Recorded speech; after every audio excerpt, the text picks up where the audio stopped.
Welcome to the Learning Pines YouTube. We hope this video helps. You start by becoming the organizer and enabling family sharing on your device. Sign in with your Apple ID, then open Settings and tap your name. Once done, select Family Sharing and choose Setup. This initiates invites.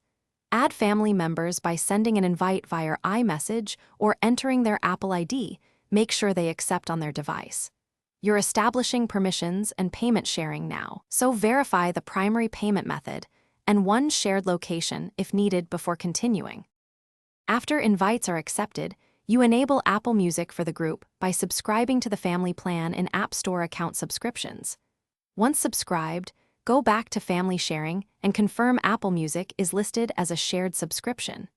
Make sure each family member signs in with their own Apple ID on their device so their personal library, likes, and recommendations remain separate.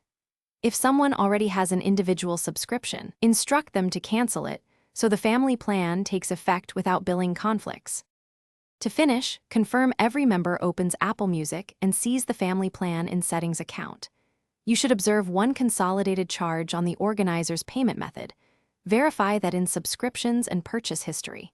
If a member still lacks access, have them sign out and sign back into their Apple ID or resend the invite from family sharing. This resolves most sync issues. If problems persist, update iOS or Mac OS to the latest version and retry. That often fixes compatibility or permission glitches. Thanks for watching. Consider subscribing if we helped you.